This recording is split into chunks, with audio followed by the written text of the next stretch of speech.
한 유명한 산악인이 있었습니다. 산을 오르는 유명한 어떤 프로 산악인이었어요. 그런데 이 사람이 아무도 오르지 못하는 높은 산에 오르는 게 자기의 어떤 마음의 결심이 있었습니다. 아무래도 프로 산악인이라고 하면은 다른 사람은 올라보지 않은 산에 내가 먼저 정복을 해보고 싶다라는 생각이 당연히 있겠죠. 그래서 이 사람이 몇 년 동안 아주 만반의 준비를 합니다. 그래서 그 정상 탈환의 영광을 독차지하기 위해서 이 산행을 홀로 오릅니다. 홀로 등반에 오릅니다. 그 높은 산을. 자, 종일 등반을 하다 보니까 어느새 이제 해가 지고 저녁이 됐습니다. 근데 어때요? 이제 프로 산악인이니까 계속해서 자기가 짠 스케줄에 따라서 저녁이 되었어도 계속해서 산행을 이어서 올라갔습니다. 근데 날씨가 심상치 않은 거예요. 먹구름이 몰려오더니 달빛도 보이고 칠흑 같은 어둠이 오면서 날씨가 급격하게 추워지는 거예요. 그래서 더 이상은 올라가면 안 되겠다, 산행을 멈춰야 되겠다라는 생각을 하던 찰나에 정상을 얼마 앞에 두고서는 미끄러져서 절벽에서 떨어졌습니다. 자, 무서운 속도로 추락을 했는데, 그런데 정말 다행히도 이제 허리에 묶고 있던 이 로프가 이 사람을 잡아줬어요. 그래서 다행히 목숨은 건졌는데, 이 로프에 이제 매달려서 이제 로프에 완전 매달려서 어둠과 추위 속에서 떨면서 그 공중에 매달려 있었습니다. 그러면서 이 산악인이 허공을 향해서 이제 소리를 쳤어요.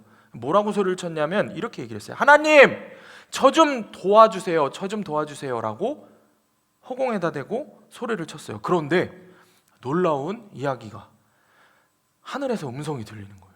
이런 거 좋아하는 친구도 지금 웃고 있어요. 하늘에서 놀라운 음성이 들렸어요. 내가 널 살려줄 수 있겠다고 믿느냐? 이 산악인이 뭐라고 대답했을까요? 당연하죠. 하나님, 당연하죠. 그럼 너 내 말에 순종할 수 있겠냐? 그럼요, 당연하죠. 자, 그러면 그 로프를 빨리 끊어라. 매달려 있는 로프를 끊어라라고 하나님께서 이야기하셨습니다. 순간 침묵이 흘렀습니다. 그리고 이 산악인이 어떻게 했을까요?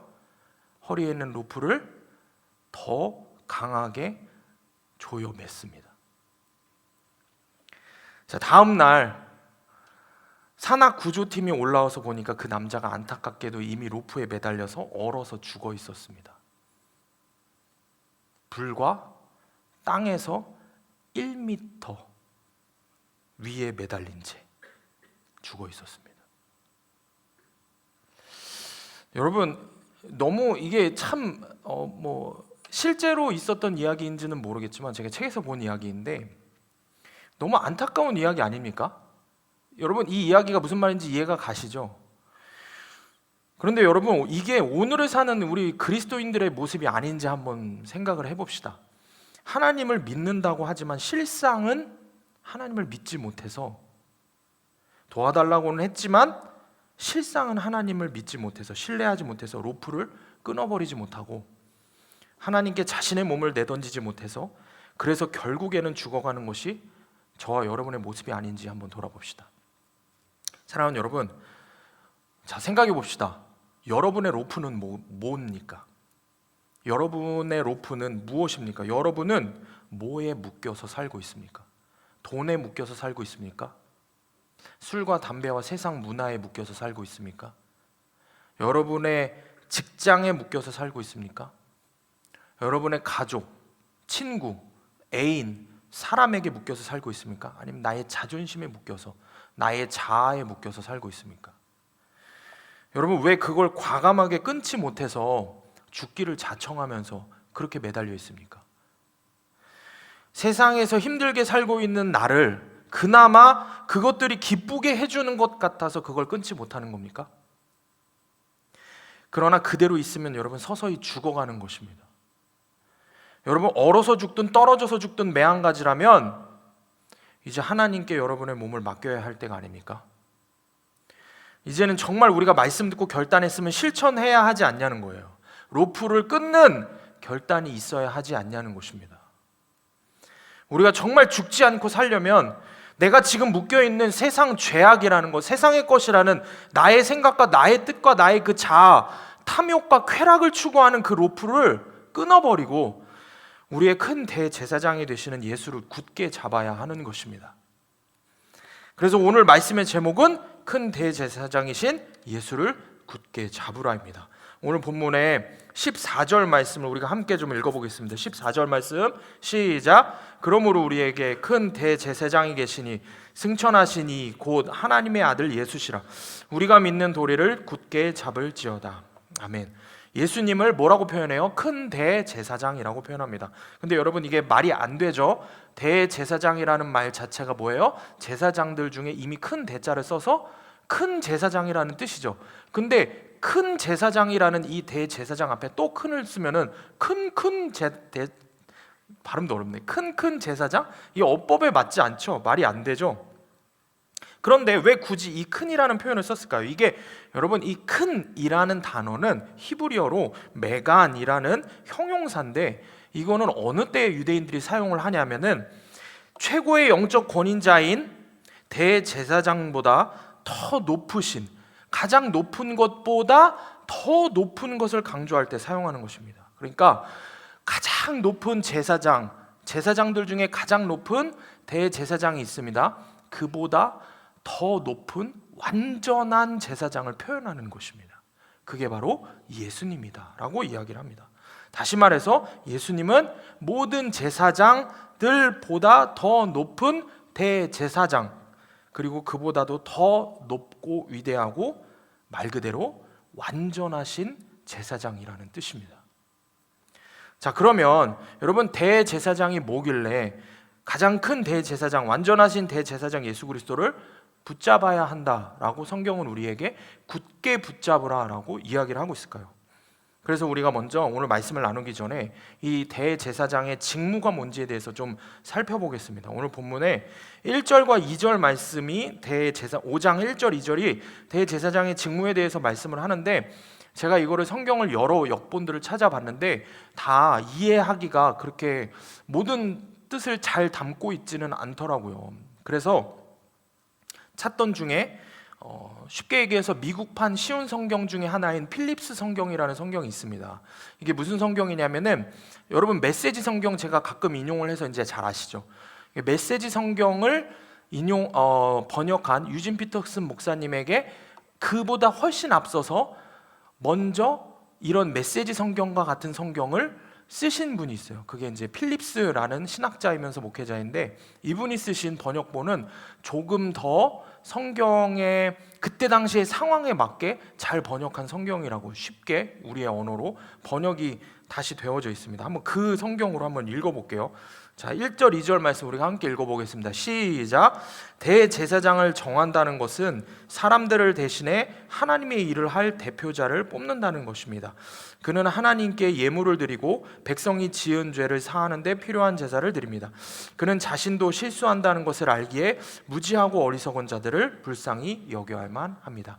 자, 이해가 너무 쉽게 잘 되시죠? 그리고 정말 제가 이야기하고 싶은 여러 역본들마다 중요하게 담고 있는 키워드들을 사실 너무 다 잘 담고 있어요. 그래서 이 1절과 2절 말씀을 좀 설명을 해줄게요. 첫 번째 보면은 1절 말씀에 보면은 쉽게 얘기해서 이런 거죠. 백성이 지은 죄를 사하는 데 필요한 제사를 드리는 역할을 대제사장이 한다. 이게 뭐예요? 인간의 죄의 문제를 해결하는 게 대제사장의 첫 번째 역할이라는 것입니다. 여기에 제가 정리를 해놨습니다. 백성이 지은 죄를 사하는 데 필요한 제사를 드린다. 죄의 문제를 해결하는 거. 두 번째 대제사장의 역할은 뭐냐? 연약한, 그러니까 무지하고 어리석은 인간을 불쌍히 여기며 돌보아야 한다. 이게 대제사장의 두 번째 역할인 것입니다. 위로자의 역할입니다. 그러니까 구원자의 역할과 위로자의 역할을 해야 된다라는 것을 설명하고 있습니다. 자, 이것이 성경이 말씀하는 대제사장의 가장 중요한 역할들입니다. 여러분 이 사실을 잘 기억을 하셔야 돼요. 기억하시면서 그러면 이런 일들을 수행하는 대제사장들 중에서도 가장 높고 완전한 대제사장이신 예수 그리스도를 왜 굳게 붙잡아야 하는지 오늘 말씀을 통해서 함께 상고하는 시간이 되기를 원합니다. 자, 그래서 첫 번째로 큰 대제사장 예수님은 나의 위로자이십니다. 나의 위로자이십니다. 자, 오늘 본문의 15절 말씀을 우리가 함께 읽겠습니다. 15절 말씀 시작. 우리에게 있는 대제사장은 우리의 연약함을 동정하지 못하시리가 아니요 모든 일에 우리와 똑같이 시험을 받으시니로되 죄는 없으시니라. 아멘. 사랑하는 여러분, 가장 위대하고 완전한 대제사장이신 예수님께서 저와 여러분의 연약함을 다 알고 계십니다. 그리고 친히 내 연약함을 위로하는 위로자가 되어주시겠다고 약속을 하시는 겁니다. 여러분, 예수님이 정말 저와 여러분의 위로자가 되어주시면 지금 여러분 삶에 놓여있는 수많은 여러분 마음을 아프게 하고 어렵게 하고 힘들게 하는 생각조차 하기 싫은 그 문제들이 더 이상 문제가 되지 않습니다. 예수님이 나의 위로자가 되어주시면. 왜냐하면 예수님은 이 세상에서 그 어느 누구보다도 저와 여러분의 100% 완벽한 100% 딱 맞는 위로자가 되시기 때문입니다. 제가 한 번은 QTM, 우리 큐티를 하고 있는 큐티인을 출판하는 QTM 선교회에서 담당하시는 목사님하고 이야기를 좀 나누게 됐습니다. 근데 목사님께서 사역을 하시면서 지금까지 여러 학생 청년들, 젊은 세대들을 많이 사역을 하셨는데 목사님이 가르쳤던 학생 중에 한 친구가 어려서부터 부모님한테 너무 많은 학대를 당했어요. 구타를 당하고 학대를 당하고 너무 많은 어려움을 당하고 이 친구가 학생 때부터 자라서 이 친구가 상습적으로 자해를 하는 친구였습니다. 그래서 자해를 넘어서 결국에는 자살까지 하려고 했던 친구였습니다. 그런데 정말 감사하게도 말씀의 공동체에서 말씀을 통해 자신의 삶이 해석되고 나서 가정의 고난을 잘 통과해서 이제는 이제 어엿한 그 교회의 청년 리더가 돼서 학생부 교사로까지 섬기게 되고 그렇게 됐다고 합니다.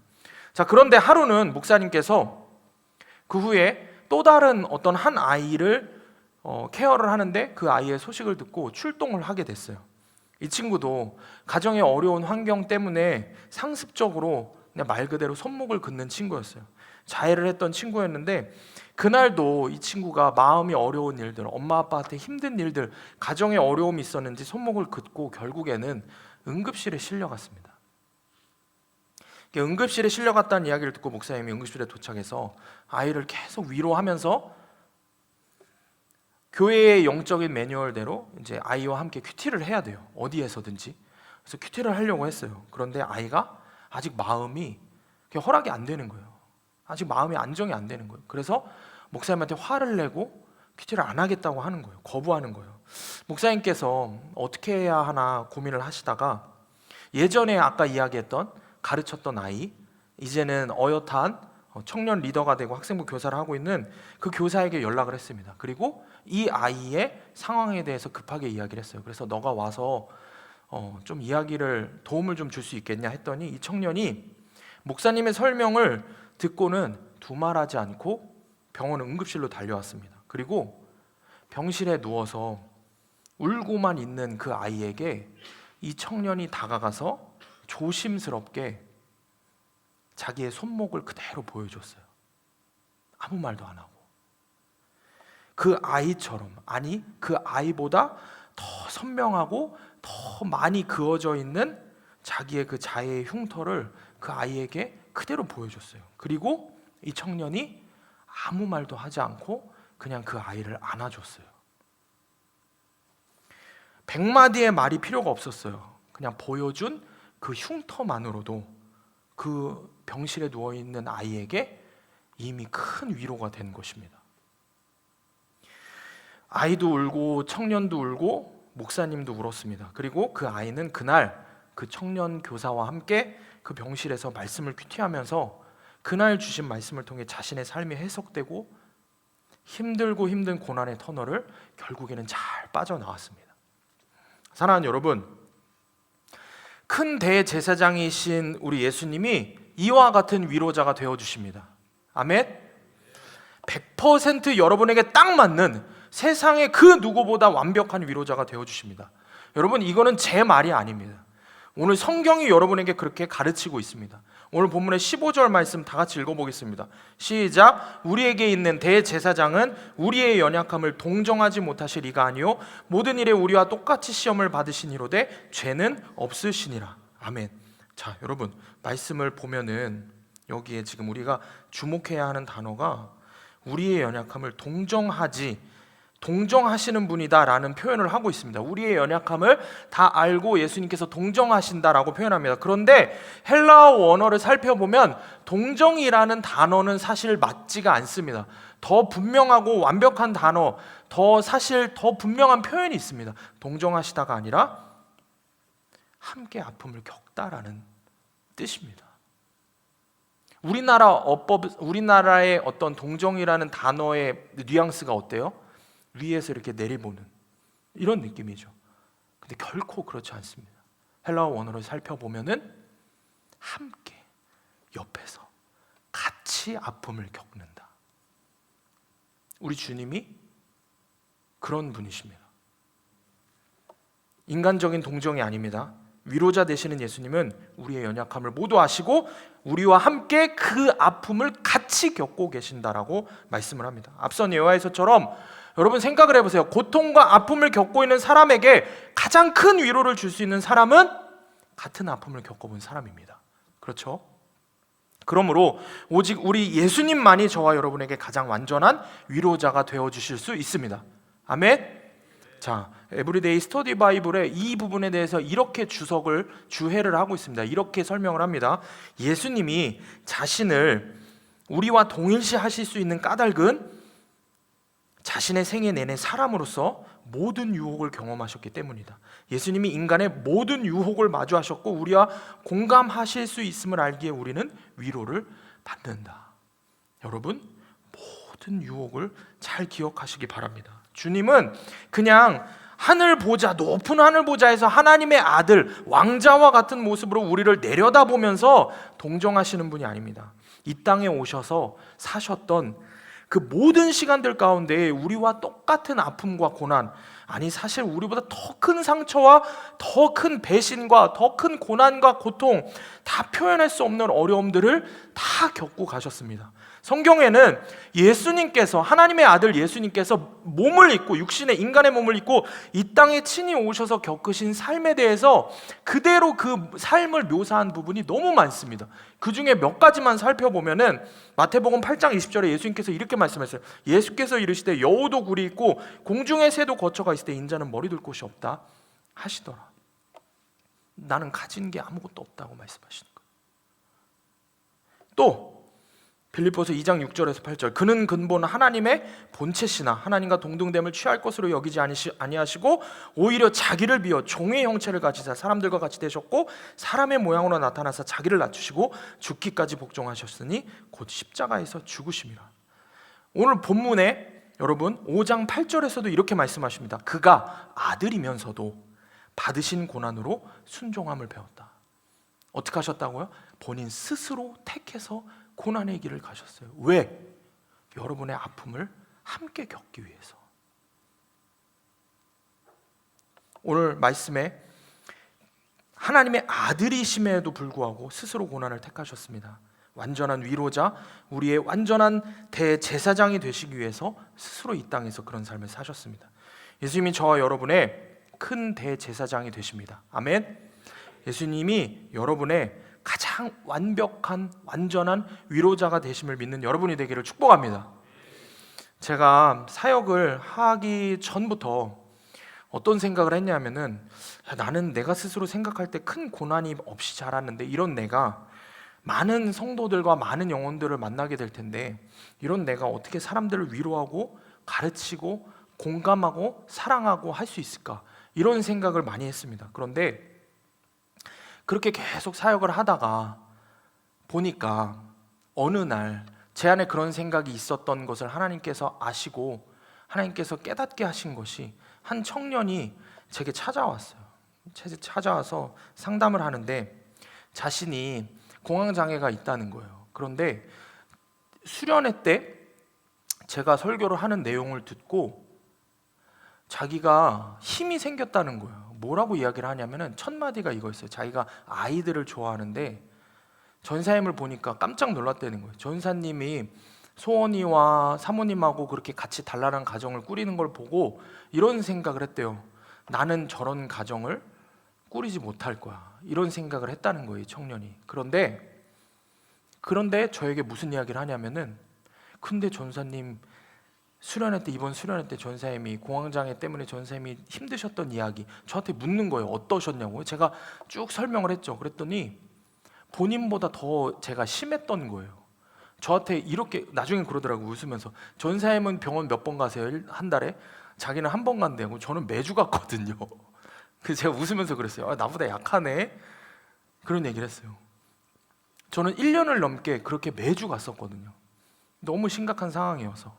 그런데 이 친구가 그런 얘기를 하는 거예요. 울면서. 웃으면서 울더라고요. 그러면은 전사님, 나도 예수님 만나면, 나도 예수님 정말 만나면 전사님처럼 약 끊고 고칠 수 있어요? 그러는 거예요. 제가 뭐라고 했겠어요? 당연하지 그랬더니 제가 했던 말이 많은 말이 아니었어요. 당연하지.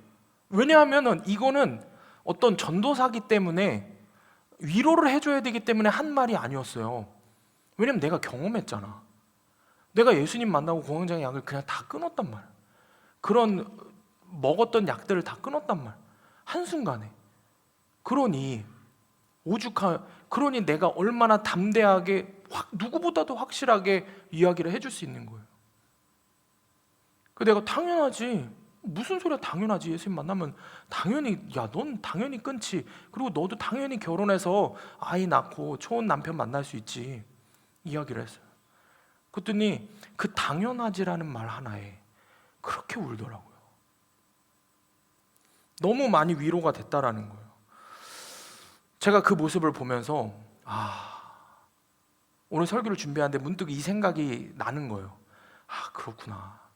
우리 주님이 나에게 찾아오셔서 내가 너와 함께 있어 라고 하시는 그 말씀이 그래서 나에게 가장 큰 힘이 되는 거였구나. 그 어느 누가 하는 얘기보다 진짜 완전한 힘이 되는 게 맞았구나, 이 생각이 들더라고요. 여러분, 참 부족한 전도사가 작은 공감과 위로의 말을 전했을 때 힘이 됐다고 하는데, 하물며 여러분, 저는 여러분의 아픔을 다 모르지만 우리 주님은 여러분의 아픔을 동정하는, 우리가 생각하는 그런 동정이 아니고 그냥 그저 위로해 줘야 되기 때문에 립 서비스가 아니고, 여러분 아파하는 그 현장 가운데에 항상 함께 하고 계셨다는 것입니다.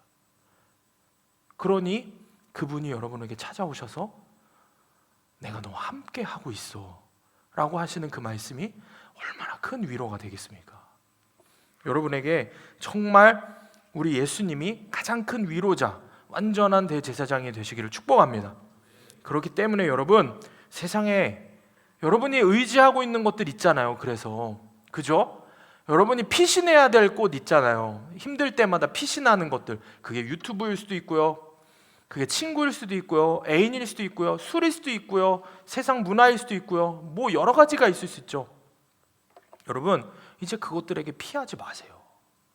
왜 그것들에 피하세요? 여러분, 그것들에 피한다고 여러분들의 문제가 해결이 됩니까? 해결이 안 되니까 계속 거기에 피하는 것 뿐이잖아요. 정말 해결을 해주실 수 있는 우리 예수님께 피하시기 바랍니다. 예수님께 몸을 던지시기를 바랍니다. 여러분의 그 지금 잡고 있는 세상의 로프를 빨리 잘라버리고 예수님께 여러분의 몸을 던지는 귀한 삶이 되기를 축복합니다. 적용 질문입니다. 가장 높고 완전한 대제사장 예수께서 나의 위로자 되심을 믿습니까? 나의 삶에 가장 힘들고 상처되었던 시간들 속에 예수님이 함께 하고 계셨음을 깨닫습니까? 두 번째로 우리가 굳게 붙잡아야 할 큰 대제사장 예수님은 나의 구원자이십니다. 자, 아까 읽었던 필립스 성경을 1절, 2절, 3절까지 우리가 함께 다시 한번 좀 읽어보겠습니다. 1절부터 3절까지 함께 읽습니다. 시작! 대제사장을 정한다는 것은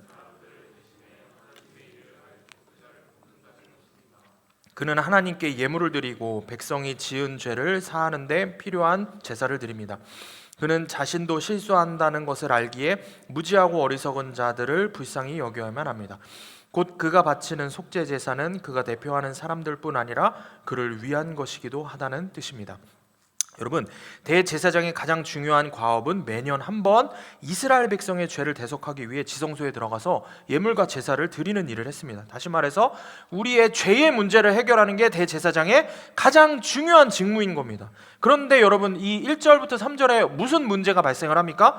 대제사장도 인간이기 때문에 자신도 실수하는 연약하고 불완전한 존재라는 것입니다. 그래서 3절에 보면은 그가 바치는 속죄 제사는, 죄사함은 그가 대표하는 사람들, 그 이스라엘 백성들 뿐만 아니라 자기 자신의 죄를 위한 제사이기도 하다라고 말씀을 하고 있습니다. 그러므로 이를 통해서 다시 한번 우리가 분명하게 깨닫게 되는 게 뭡니까? 우리의 죄의 문제를 완전하고 완벽하게 해결해 주실 수 있는 분은 오직 완전한 대제사장이신 예수 그리스도밖에 없다는 사실입니다. 여러분, 말씀을 좀 더 살펴봅시다. 15절 말씀 보면은 우리에게 있는 대제사장은 우리의 연약함을 동정하지 못하실 리가 아니요 모든 일에 우리와 똑같이 시험을 받으신 이로되 마지막에 뭐라 그래요? 죄는 없으시니라.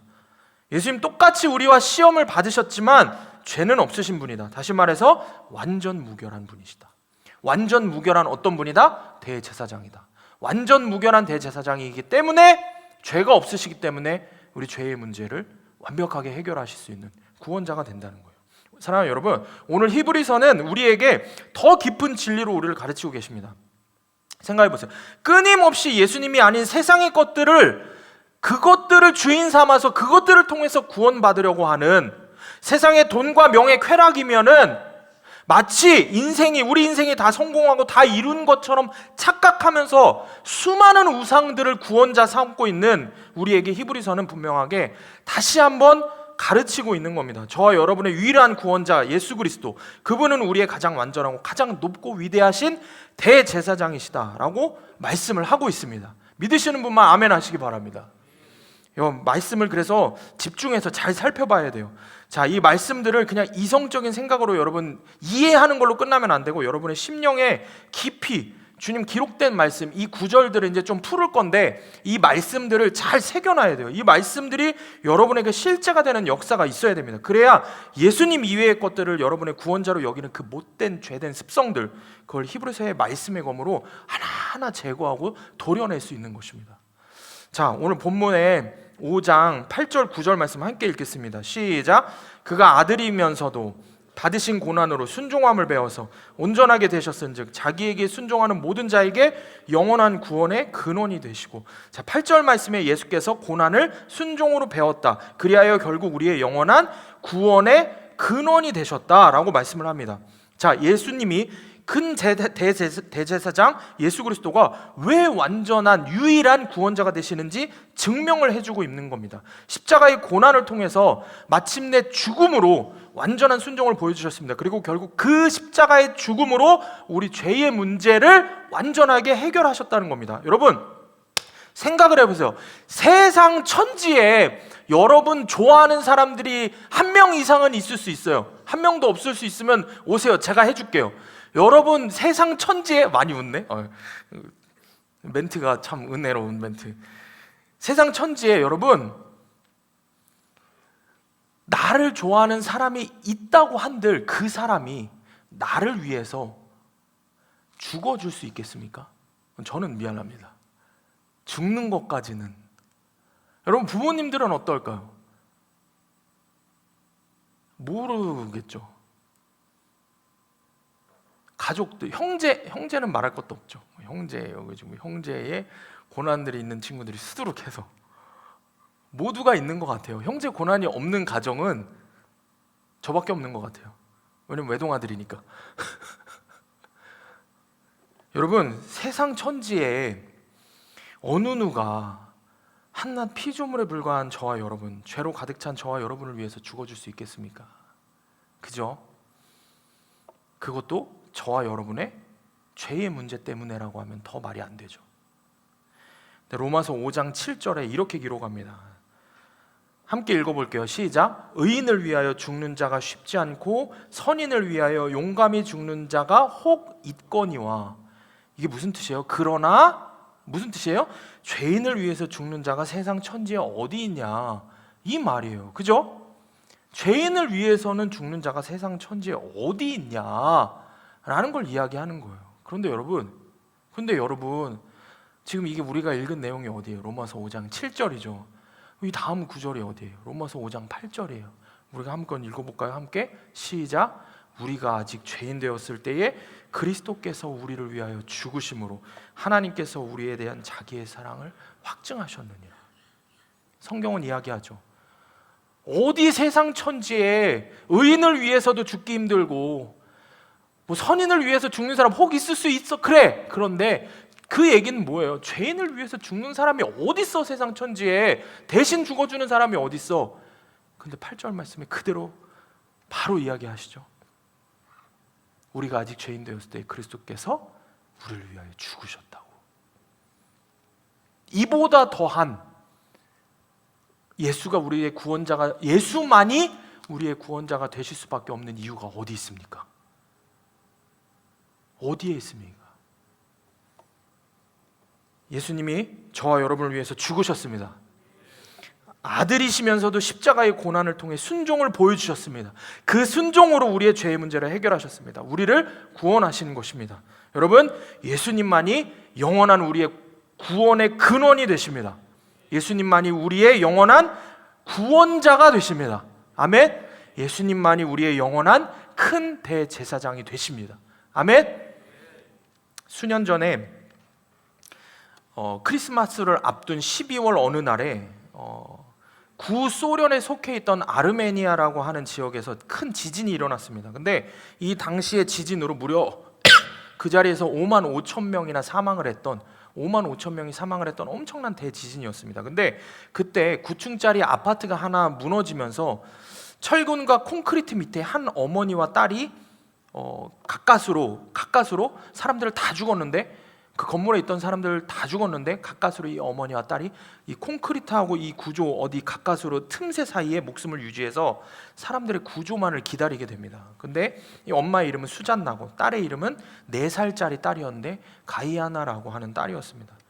그런데 구조의 손길을 받지 못한 채 이 엄마하고 어린 딸이 시간이 계속 흘러갔어요. 하루 이틀 사흘 시간이 계속 흘러가고 4살 먹은 딸 가이아나가 계속 엄마한테 누워서 비명을 지르는 거예요. 제대로 움직이지도 못하겠죠. 뭐라고 이야기하냐면 엄마 목말라 이야기를 하는 겁니다. 당연하죠. 물이 부족하니까.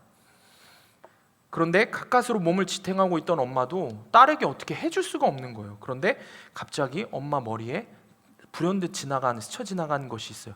텔레비전에서 본 어떤 광경 하나였어요. 조난당한 사람들이 있었는데 서로 먹을 것 마실 것이 없으니까 그 조난당한 곳에서 서로의 피를 나누어 마신 거예요. 그래서 오랫동안 버티고 구조를 받았던 그런 모습이었습니다. 이 광경이 생각나서 그때부터 엄마가 캄캄한 어둠 속에서 뭔가를 찾기 시작해요. 손으로 바닥을 더듬다가 깨진 유리 조각을 발견을 했고 지체 없이 엄마가 그 유리 조각을 들어서 엄마의 팔을 긋기 시작했어요. 팔을 그어서 딸 옆으로 가서 그 뚝뚝뚝 흐르는 피를 딸 입에다 대줘서 딸에게 자기의 피를 먹이기 시작했어요. 조금 지나서 엄마 나 목말라 그러면 그럴 때마다 엄마가 또 다른 팔에 다른 부위에 계속해서 그 유리 조각으로 피를 내서 딸에게 그 피를 계속 먹였어요. 그렇게 2주가 지났습니다. 2주가 지나고 극적으로 사람들에게 발견되었고 딸 가이아나가 엄마의 희생으로 엄마의 피 흘림 때문에 결국엔 살아나게 됐다는 실제 있었던 이야기입니다. 사랑하는 여러분, 죄는 어머니 수잔나와 딸 가이아나를 죽음으로 몰고 갔던 그 아르메니아의 지진과 같은 고난을 우리에게 가져다 줍니다. 그런데 수천 톤의 콘크리트와 철근 더미와 같은 죄의 그 재난에서 우리가 살 수 있는 길은 우리의 유일한 구원자, 큰 대제사장 되시는 예수 그리스도밖에 없습니다. 우리를 살릴 수 있는 건 예수 피밖에 없습니다. 우리는 우리 스스로 선택해서 지은 수많은 그 죄들 때문에 콘크리트와 철근에 깔려서 주님 저 목말라요, 죽을 것 같아요 라고 소리칩니다. 그러면 그럴 때마다 우리 주님이 어떻게 하십니까? 또다시 자신의 피를 흘리셔서 우리의 입술에 갖다 대십니다. 내가 음란이라는 죄를 지어 음란이라는 콘크리트에 깔려서 죽어갈 때 또다시 주님이 자기의 피를 흘리셔서 우리에게 그 보혈을 흘려주십니다. 내가 교만이라는 콘크리트에 깔려서, 불순종이라는 콘크리트에 깔려서 또다시 죽어갈 때 주님 또다시 십자가에서 그 피를 흘리셔서 우리에게 다시 그 피를 먹여주십니다. 내가 술과 담배, 세상 유흥이라고 하는 그 더러운 콘크리트에 깔려서 죽어갈 때 또다시 주님이 피 흘리셔서 우리에게 그 보혈을 부어주십니다. 사랑하는 여러분, 그러므로 우리의 큰 대제사장이신 예수님께서 우리의 완전하고도 유일한 구원자가 되시는 줄 믿으시기를 바랍니다. 오직 우리 주님만 저와 여러분을 위해서 피 흘리셨습니다. 아멘. 오직 우리 주님만 나를 위해서 십자가에서 죽어주셨습니다. 여러분, 이 사실을 꼭 여러분 마음속에 새기는 저와 여러분이 되기를 축복합니다. 적용 질문입니다. 나의 어떤 죄의 콘크리트에 깔려 죽어갈 때 주님이 피를 흘리셔서 나를 살리셨습니까? 큰 대제사장 예수님 이외에 나는 어떤 우상, 술, 담배, 음란, 불순종 등등을 구원자로 여기며 살았습니까? 자, 그렇다면 이제 말씀을 결론입니다. 우리가 이제 무엇을 해야 하겠습니까? 우리가 계속 나누는 이 설교 시리즈의 제목이 뭡니까? 내가 매일 십자가 앞에. 자, 오늘 결론은 은혜의 보좌, 십자가 앞으로 담대히 나아갑시다. 자, 오늘 본문의 16절 말씀 우리가 함께 읽습니다. 16절 말씀 시작. 그러므로 우리는 긍휼하심을 받고 때를 따라 돕는 은혜를 얻기 위하여 은혜의 보좌 앞에 담대히 나아갈 것이니라. 아멘. 여러분, 말씀을 지금부터 집중해서 이제 결론이니까 잘 좀 원어에 대해서 좀 풀어서 설명할 거니까 잘 받아 적고 잘 눈을 크게 뜨고 정신을 바짝 세우고 졸지 말고 잘 들으셔야 돼요. 자, 긍휼하심, 때를 따라 돕는 은혜라고 이야기를 합니다. 때를 따라 돕는, 그때는 정확한 때, 100% 알맞은 때를 이야기합니다. 그때 우리를 돕는 은혜를 허락하신다고 말씀을 하십니다. 때를 따라 돕는 은혜에서. 그런데 여러분, 여기서 정말 중요한 것이 한 가지가 있는데 바로 이 돕는이라는 단어입니다. 돕는이라는 이 단어인데, 이 돕는이라는 단어를 때를 따라 정확한 때에 하나님께서 우리를 도와주신다라고 말씀을 하시는 거죠. 그죠? 그런데 이 돕는이라는 단어를 헬라어로 분석을 해보면은 두 가지의 단어의 합성어가 파생이 됩니다. 뭐냐면 부르짖다와 하나님이라는 단어를 갖고 있습니다. 이게 언능 이해가 안 될 텐데 이런 겁니다. 아주 간단합니다. 우리가 하나님께 나아가서 부르짖을 때 하나님께서 우리를 도우신다. 아멘. 우리가 하나님께 나아가서 부르짖을 때 가장 완벽한 100% 정확한 때에, 알맞은 때에 반드시 도우신다. 이 약속인 것입니다. 그러므로 우리는 오늘도 하나님 앞에 나아가 부르짖어야 할 줄 믿습니다. 하나님께 나아가 전심으로 여러분 정말 마음을 다해서 기도해야 하는 것입니다. 여러분, 우리가 어디로 나아갑니까? 은혜의 보좌 앞으로 나아가라고 기록을 하고 있죠. 때를 따라 돕는 은혜를 따라 은혜의 보좌 앞으로 담대히 나아가라 그랬는데, 은혜의 보좌가 무엇입니까? 은혜의 보좌가 뭡니까? 예수 그리스도의 십자가입니다. 주님 십자가 앞으로 나가는 겁니다. 그런데 여러분 생각을 해보세요. 마음 가운데에 내가 자격이 있을까? 이런 나라도, 이런 내가 기도도 제대로 못하고 말씀도 제대로 못하고 주님 말씀에 순종도 못했던 내가 자격이 있을까? 내가 뭘 하고? 이런 생각이 들지 않습니까? 16절 말씀을 보면요, 우리 다시 한번 읽어볼게요. 이게 중요한 말씀이라 반복해서 얘기할 거예요. 시작. 그러므로 우리는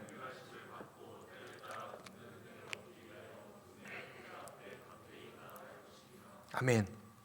참 은혜가 되는 말씀이지만 덜컥 걸리는 건 그런 거예요. 내가 그 은혜의 보좌 십자가 앞으로 나갈 자격이 있나?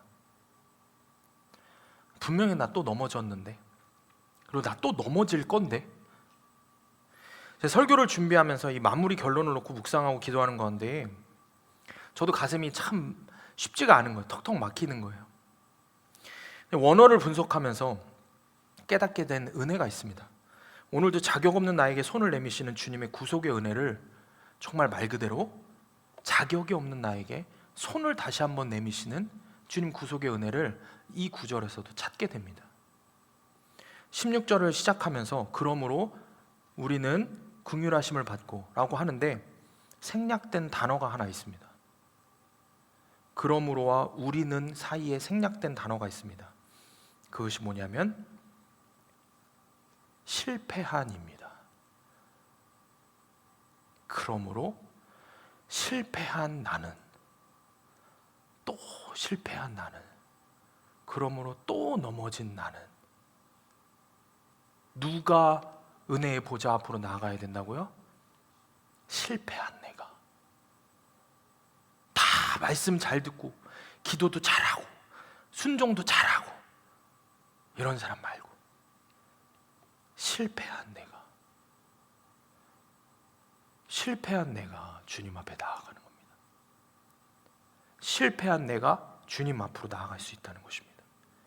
주님이 오늘 본문을 통해서 여러분에게 다시 한번 손 내미십니다. 아들아, 네가 실패했어도 내 앞으로 나와.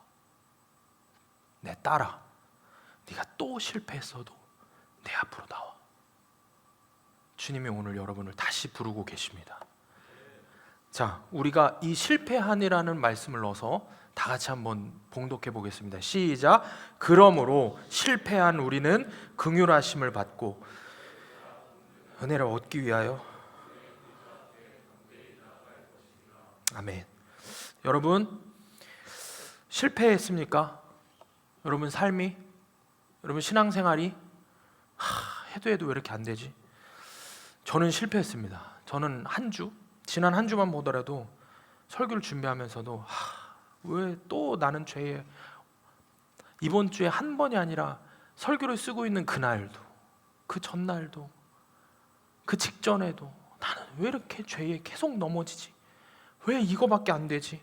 사역을 돌아보면 돌아볼수록 나는 왜 이거밖에 안 되지라는 생각이 점점 시간이 되면서 주님 쓰실 만한 종이 되는 게 아니라 주님 쓰실 수도 없을 종이 돼가는구나.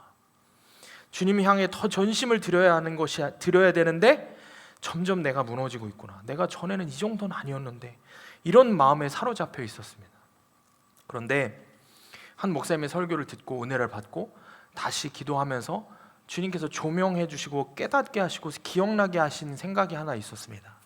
제가 청소년 사역을 하면서 한 번은 여름 수련회를 앞두고 이제 수련회를 인도를 해야 하는데, 수련회 인도를 하러 가기 전에 제 와이프가 이제 소원이를 출산을 하는 그 날짜와 겹쳤어요. 우리 소원이가 생일이 7월 17일이거든요. 7월 17일인데 여러분 7월 중순 7월 말이면 항상 뭐가 있어요? 여름 성경학교부터 시작해서 수련회가 있죠. 그때가 딱 7월 18일인가부터가 수련회였던 걸로 기억을 해요. 그래서 수련회를 인도를 하러 가야 되는데 어떤 일이 있었냐면, 와이프가 이제 수술 24시간인가 26시간을 진통을 겪고 어렵게 이제 수술을 해서 소원이를 출산을 했어요. 근데 문제가 생겼던 게 7월 달이면 날씨가 굉장히 선선하잖아요. 7월 고개 끄덕인 사람 누구야? 7월 달이면은 정말 날씨가 진짜 엄청 제일 더울 때잖아요. 근데 그때 산부인과에서 무슨 일이 있었냐면 7월 17일이 무슨 음력으로 길일이래요. 뭐 길일이 뭔지 저는 그때 처음 알았는데, 그 안 믿는 사람들이 점을 쳐갖고 제일 그날 태어나면 좋은 뭐 그런 복 받는 사주가 좋은 날이래요. 그래서 7월 17일 날 무슨 일이 생겼냐면 와이프가 수술을 하러 들어가야 되는데 수술실이 없는 거예요. 꽉 차갖고. 그래갖고 간신히 수술을 했어요. 수술을 했는데 문제가 또 생겼죠. 앞에 그렇게 많은 사람들이, 우리 와이프가 응급인데도 기다릴 정도로 앞에 사람들이 수술을 했다 치면은 와이프가 수술을 하고 났는데 입원할 병실이 없는 거예요. 그래갖고 어떻게 됐냐면 와이프를 데리고, 지금 생각해 보면 진짜 그때 너무 화가 났었는데, 그 병원에 창고 있잖아요. 수술한 산모를 그런 데 둬도 되는지 모르겠는데 창고를 급하게 그 직원들이 치우고 거기다가 그 병실 그 그냥 그 침대도 제대로 된 침대가 아니라 그러니까 아주 간이 침대처럼 작은 거로 하나 6개를 놓은 거예요. 그 좁아 터진 병실에, 병실도 아니고 창고에 6개를 놓고서는 거기에 6명의 산모를 이제 급하게 수술을 했으니까 일단 거기에, 그러니까 거의 방치를 한 거죠. 제가 아내하고 둘이 있었거든요. 근데 와이프가 수술을 하고 났는데 너무 힘들어하는데 문제는 뭔지 아세요? 에어컨이 없는 거예요. 창고에 무슨 에어컨이 있겠어요? 안 그래요?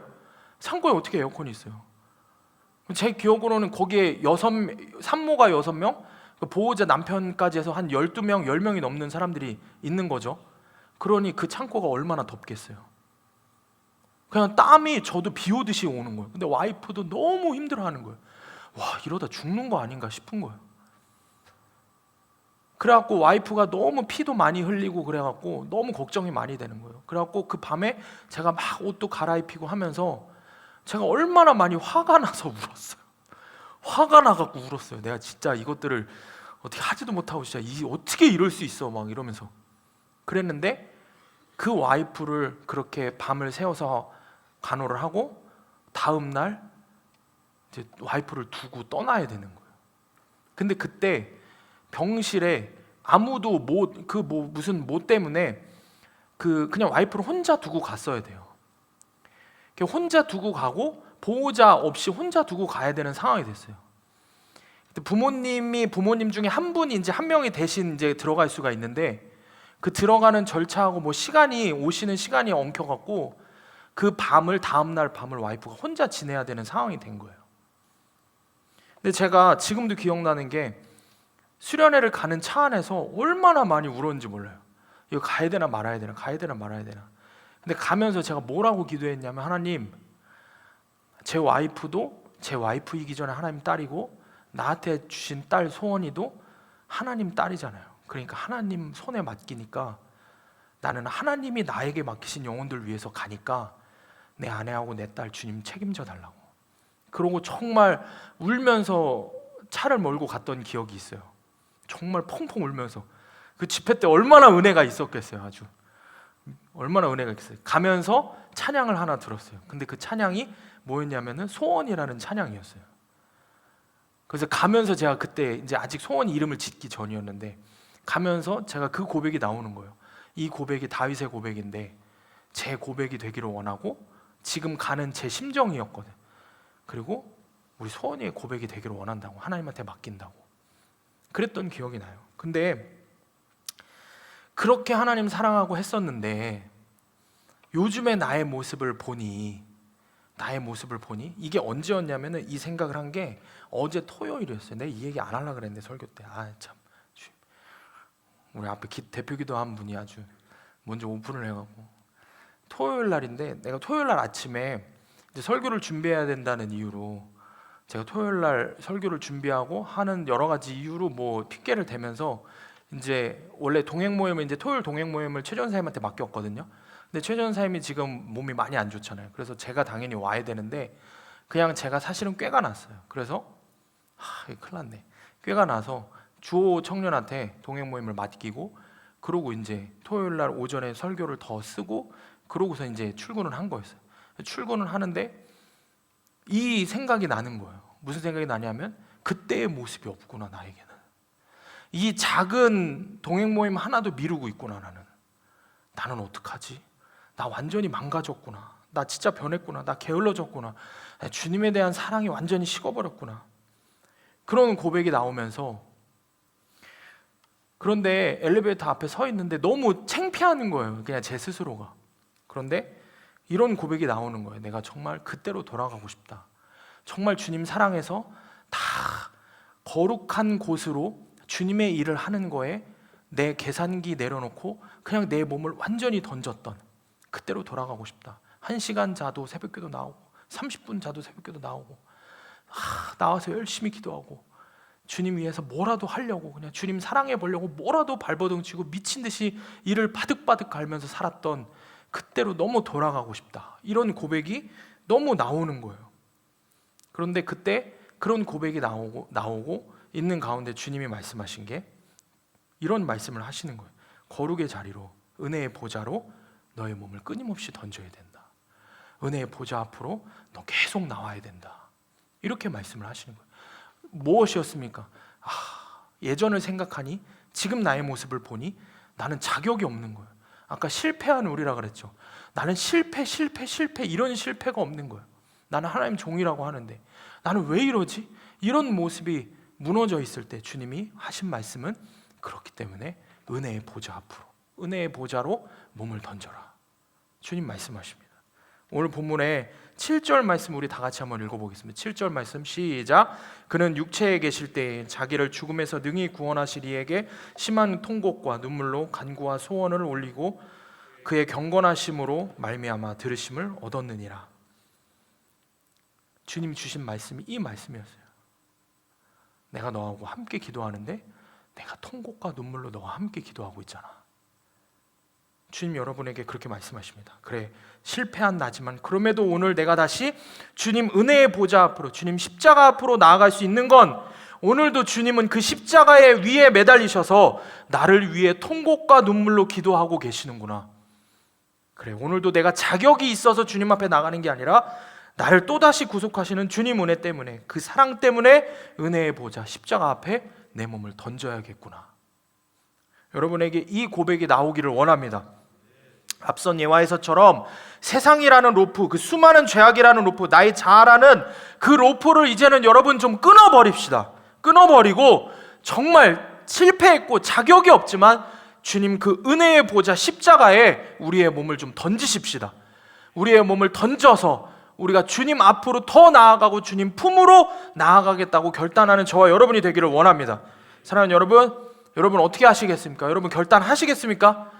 여러분 그 로프를 끊어버리고 저와 함께 은혜의 보좌, 우리의 큰 대제사장 대신 예수님 계시는 그 십자가 앞으로 우리의 몸을 던지는 귀한 은혜의 시간이 되기를 원합니다. 우리 함께 기도합시다.